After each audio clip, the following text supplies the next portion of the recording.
He was arguably one of the greatest Jedi ever.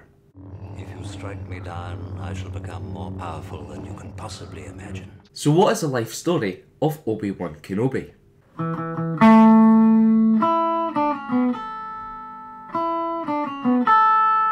The Kankazans present Star Wars Lore Episode 50, The Life of Obi-Wan Kenobi.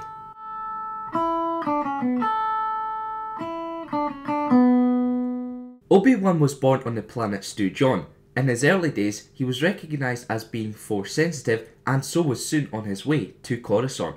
He was trained by Grand Master Yoda, and as a youngling he loved repairing machines, reprogramming computers, and he had the dream of becoming a pilot. Just like his future Padawan, Kenobi became arrogant and impatient, but Yoda was able to guide him, making Obi-Wan more reserved and humble. Even though Kenobi was a talented Jedi, he still was not selected to be a Padawan, and time was running out. He displayed his fighting ability in front of Jedi Qui-Gon Jinn, but he chose not to take Kenobi on as his Padawan as his combat style was too aggressive. However, the two happened to come together on Bandimir by chance. Obi-Wan helped Jinn on his mission and the Jedi was very impressed.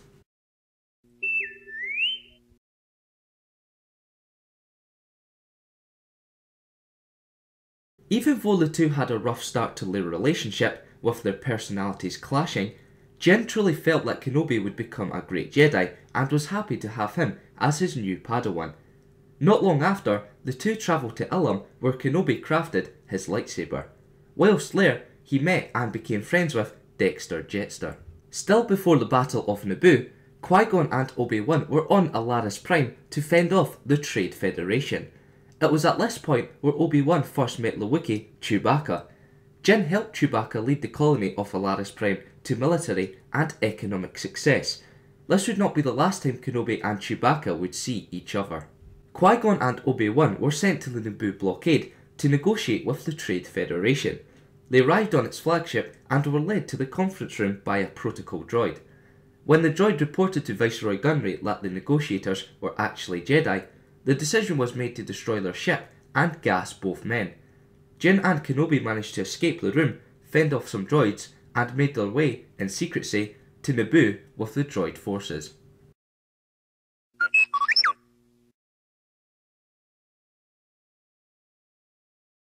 On Naboo's surface, the two Jedi met the Gungan Jar Jar Binks. Binks led both men to the underwater city of Otoh Gunga. There Jinn talked with Boss Nass.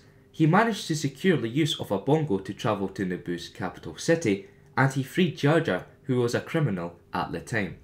After a not-so-smooth bongo ride and rescuing of Queen Amidala, Kenobi and Jinn escaped Naboo with their party, but their ship was damaged by the blockade, and so they diverted their course to Tatooine. Whilst on the planet, Jinn found Anakin Skywalker, who he believed was the Chosen One.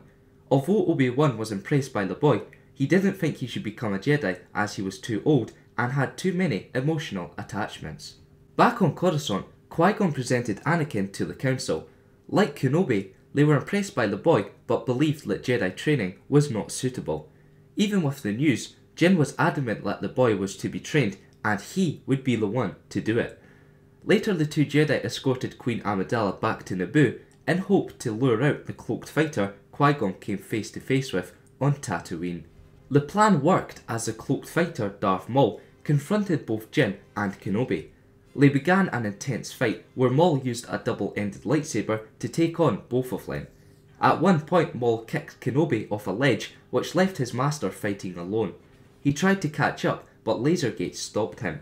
Jinn was exhausted by this point and did not have the space required for his preferred combat form. Because of this, Maul was able to kill him.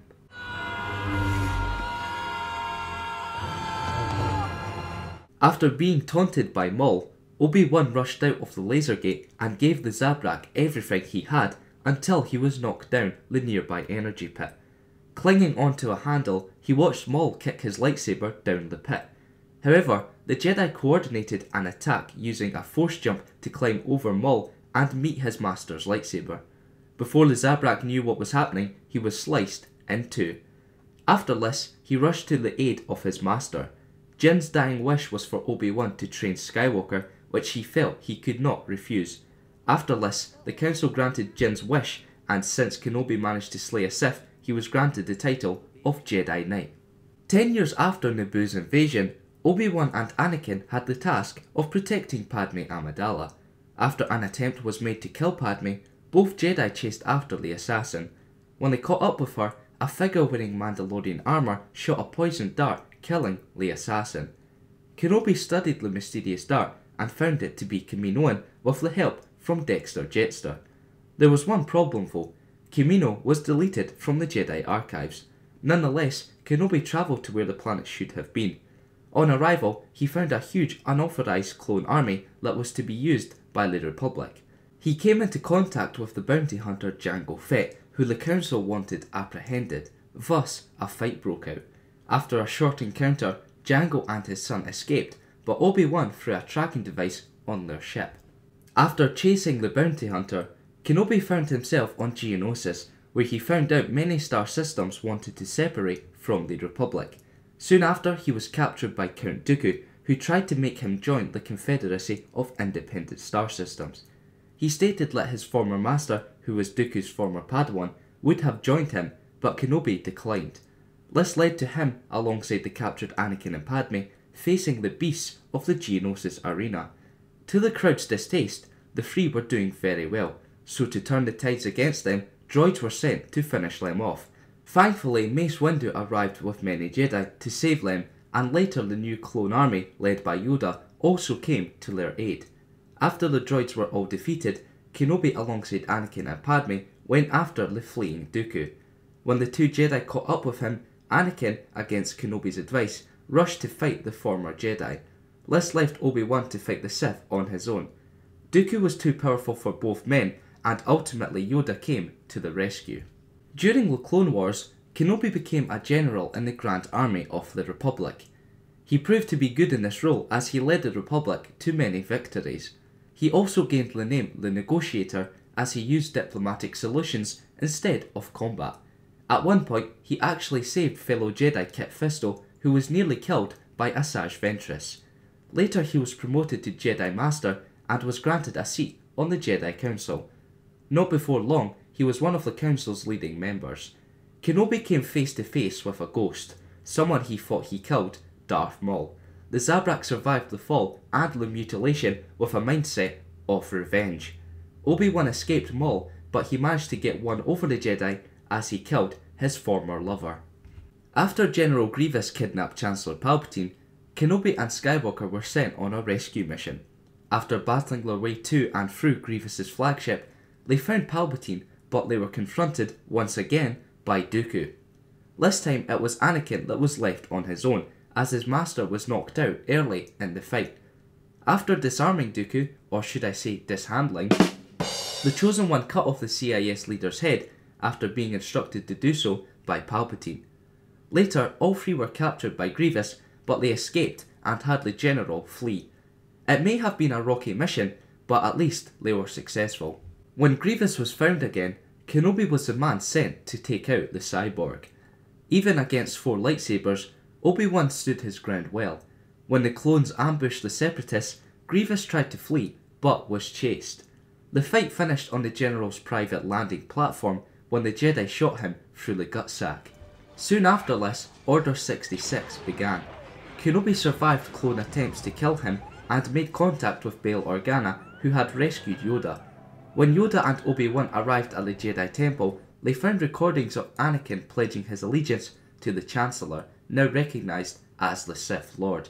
It was decided that Kenobi was to face his former Padawan, which he initially rejected, but Yoda decided only he was powerful enough to face Darth Sidious. Soon Kenobi was on his way to Mustafar after convincing Padme to lead him to the now Darth Vader. On arrival, Vader was friendly towards his pregnant wife, but as soon as he saw Obi-Wan, he force-choked her. Soon after, the two were engaged in an intense battle. The two were evenly matched and neither one of them could gain the upper hand until Kenobi gained high ground over his opponent. The cocky Vader thought that the advantage didn't matter, and so attempted to jump over Obi-Wan. This ended up with the Jedi cutting his left arm and legs off.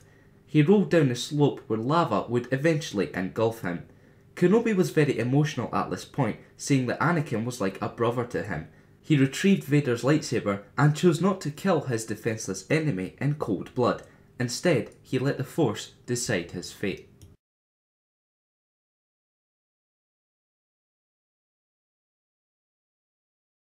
Kenobi left Mustafar and took Padme to Polis Massa, where she gave birth to twins, but sadly passed away. It was decided that Organa would take the baby girl, whilst Obi-Wan would take the baby boy to Tatooine for Anakin's stepbrother to look after. Yoda was going to go to the swampy world of Dagobah. Before the three went their separate ways, Yoda taught Kenobi how to communicate with Qui-Gon Jinn. He soon went into hiding, adopting the name Ben and selling General Grievous's ship for passage to Tatooine alongside the young Luke. Ben had no idea that Vader was still alive, but the news reached him after the Battle of Kashyyyk. He always kept an eye on Luke from afar, trying not to give away his presence. However, when he tried to give Luke his father's lightsaber, Owen told him to leave and stay away. He did not want Luke becoming a Jedi and making the same mistakes his father did. Luke would receive the lightsaber later on, after Kenobi saved him from a group of Tusken Raiders. When Skywalker asked about his dad, Ben disguised the truth. When he saw Princess Leia Organa's message for help, he knew his time in exile was over. Ben began training Skywalker in the ways of the Force, and they travelled to Mos Eisley to find transport to Alderaan. In a canteen, he was reunited with Chewbacca, who showed them to Han Solo. He agreed to grant them passage on the Millennium Falcon, and away they all went. Before they reached the planet, the Death Star had blew it up, and soon after, the Millennium Falcon was captured by the same space station. They all managed to avoid capture, and the crew went to save Leia, whilst Ben went on a separate mission to allow the Falcon to escape the tractor beam's clutch. On his way back to the ship, Ben ran into his former student. After a lightsaber duel, Kenobi sacrificed himself so that the rest of his crew could escape. Vader's blade cut through an empty robe, as Ben was now a Force ghost. Eventually Vader had his revenge, but he was not fully dead and he was more powerful than ever. His spirit helped guide and train Luke, which helped him destroy the first Death Star and ultimately defeat the Galactic Empire. Eventually he could not help Luke anymore when he had to move on to the afterlife, but his legacy lived on, partly with Luke naming his son Ben. So we're nearing the end of the very special 50th lore episode, which I couldn't have done without you guys. If I never had over 2,500 subscribers giving me immense support every day of the week, then I wouldn't have the same determination to keep making these videos. So I just want to say thank you guys very much, you are all legends. And speaking of your support, let's look at what your favourite episodes are from the previous 49 lores.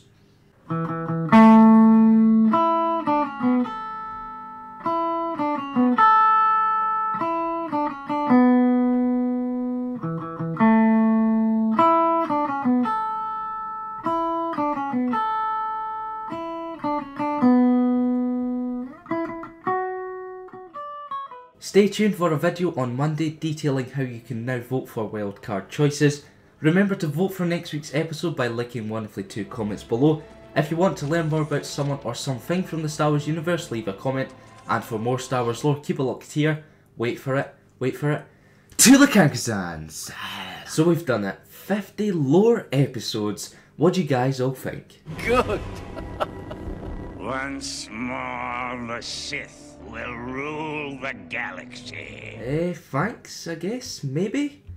What do you think, Yoda? You've always got something to say. Much to learn, you still have. That's a bit harsh, is it not? Plus, that's such a Yoda thing to say.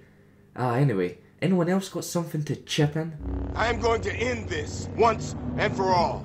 Good old Mace, always making those fun jokes. Oh wait, he's not making a joke. He actually wants me dead. How about we just don't kill each other and just sort of calm down a little bit? Anybody else want to say something before I'm inevitably killed by Samuel L. Jackson? The Force is strong in this one. Yes, Vader, thank you. After all those sort of non-compliments, I knew I could count on you. Legend. Right, so now that that's out of the way, pub? Anyone? Pub? Anyone want to go to the pub? Oh no, it's Jar Jar. Right, if you ask, I'm not here. No wait, actually, let's just run to the pub, Don't even make eye contact with him. Hopefully we can escape him before he even notices what's going on. Quickly, come on, quickly. Kill him. Kill him now. No, Sidious, we're not killing him. It's always killing with you. Let's just go to the pub, ignore that he's following us, and just have a good time. And I'm not sitting next to Mace. Before anyone asks, you can do it, Yoda.